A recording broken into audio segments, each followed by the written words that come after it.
Hi, welcome to our little corner. I want to talk about bugs and how vital they are to our garden, not only our flower garden, but our vegetable garden and for our trees. And how they help pollinate so many different things. Each bug has its own little thing to do and its own cycle. We have the praying mantis that sits and waits for his prey and stalks him. And with lightning action, he can grab them and eat them. Then we have the ladybug that likes to work on aphids. And she enjoys eating them. Also, we have this little guy, and you remember him. This was last summer when he was munching on your tomatoes and could devour a plant like overnight. There's 3 or 4 of them on your plant. You don't have a chance. And you'd pick them off and squish them as quick as you could for all the ones you could find. This here is actually a tomato bug, a tomato hookworm. They also have a tobacco hookworm that has a V, the V white, or the V is for the tobacco, and or the tomato worm. And this one here is actually a tobacco worm. His tail is red, his little horn. And the tomato worms, they're either green or brown, and they have the V shape of the white instead of the diagonal white. And him, that you hate so much and want to squish every time you see one, really has a beauty of what he turns into. And this is what they turn into, a beautiful hummingbird moth. And this hummingbird moth pollinates all the deep-throated plants, all the deep-throated flowers that you have in your flower garden. So he's just as vital of a bug to pollinate all of your plants. He also has a predator, and he has a wasp, and this is what the wasp does to him. They look like little rice pieces on his back, and as the larva grows and the baby wasp grow, they eat on the backs of this tomato worm. And they hatch out and they start their process all over again. And what the tomato worm does is as he eats your tomatoes, he grows, sheds his skin as he gets bigger, and he's probably one of the biggest caterpillars there is. Once he gets to his full size, he will drop to the ground and bury himself into the ground. And he will stay there all winter long until it's time to hatch in the spring. And this is what he looks like when he's in his pupa stage. You can see that the hook is still right here on this. But he falls to the ground, buries himself into the ground, and winters over the winter, and then becomes the beautiful hummingbird moth. And I'm sure you've seen him at night or in the late evening hovering around your flowers, pollinating them. And that's the hummingbird moth. Very beautiful. And with the tomato worm, if you catch them, they're very soft. If you can pick one up, they're very soft, and they just go limp, like they're fainting or dying. If you poke him while he's on the plant, he will sit on his hind legs and he will snap and make a snapping noise, trying to frighten you, to show you that he's a threat. So he makes himself look big and tries to threaten you. And then you pinch him off and you squish him. So maybe next time you see one of these, you might think a little bit before you decide to squish him about the beautiful butterfly or hummingbird moth that he is. Butterflies also pollinate along with other plants, other bugs.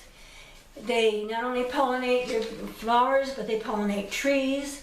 We have a wasp that likes to fly up inside a fig Now the blossom of a fig is in the inside of the fruit. So the wasp goes up and pollinates the inside of the fruit. Occasionally, she will lay an egg or two inside that fruit.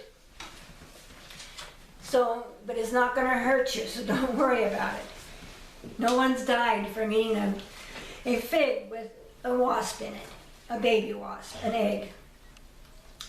Then we have honeybees, and I think honeybees are probably one of the most interesting of all the insects of the insect world. Unless you're allergic to bees, and I have a daughter that is, and every time she sees a bee, she runs the opposite direction. So even if you're living in town, you're going to see honeybees all over. If you live out in the country and there's not as many bees as you like, you might want to think about bringing in a hive or two. You can always go to a beekeeper, and a lot of times they will bring in a hive or two to pollinate your garden, and help them out by their bees gathering nectar and making honey. But if you want a hive of your own because you'd like to have some of that sweet tasting honey for yourself, you might want to think about, there's lots of books, there's lots of videos on honeybees and and how to become a beekeeper. There's even classes at some of the colleges that have beekeeping. I enjoyed keeping bees. When I lived elsewhere besides here, we had a big oak tree that fell down one time, and it had a nest in it. So we took that nest and we got a big bee box, and we took the nest and we stood it on top of the bee box, hoping that the queen would crawl down inside the box, or that the workers would convince her to go down inside the box and start the hive. And they did. So we took that and we got a couple of honey boxes, which are the smaller boxes. The brood box is the great big one that you see out in the fields.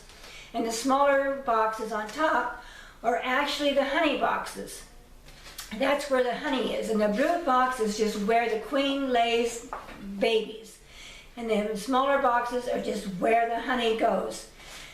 The queen will also lay approximately 2,000 eggs a day during the summer months. She will live approximately 5 to 6 years when she starts to slow down in egg laying. About that time is when her pheromones will tell the other bees that it's time for them to create a new queen. Now the hive has its workers, it has its the bees that take care of the nursery, the bees that take care of the queen. They have the housekeepers that keep the hive clean, they carry out the dead bodies. A bee lives a little over 40 days, not too much over that, but pretty much close to 40 days. So that means a little over a month and a half. So the queen is constantly regenerating the hive with new babies constantly. And once the queen starts to get older, then the workers in the hive that take care of the brood will build a larger case for the baby queens to be, and they'll make 3 or 4 of these. And they will feed those babies what is called a royal jelly. And this is what makes the queen. And if one queen hatches out, then she goes along and she will kill the other queens, because there's only going to be 1 queen per hive. But if 2 or 3 of them hatch out, that's when you start having your swarms. And what happens is the swarms are workers that go with each queen. And there will be a queen that will stay with the hive and keep the hive going. During this time, during the swarms, they are very docile. They're not aggressive and they're not going to attack you or anything. They're looking for a new home. If you have an empty bee box, a lot of times they will go right into that empty bee box.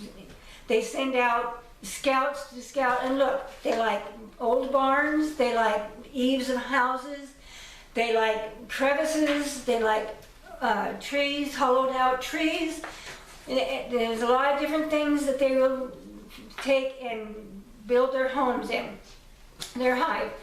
Like I said, I've had old bee boxes sitting and I've had hive go into that bee box. So it always helps to keep an extra bee box or two around. So when you do have a swarm, that they will go into that bee box. You want to watch your brood because you don't want your brood box to get too full, because then the queen will start venturing up into the honey boxes, and you don't want that. So you might want to add an extra brood box to your hive. And when you do that, you're going to have to add at least 1 or 2 more honey boxes. The honey is what the bees live on all winter long. Now, the workers are all females. Everything that's in that hive are females. There's a few drones, and the drones are the unfertiled eggs. And the queen will go out and she will mate one time with 4 or 5 different drones. And she will take their reproductive parts and they will fall to the ground dead.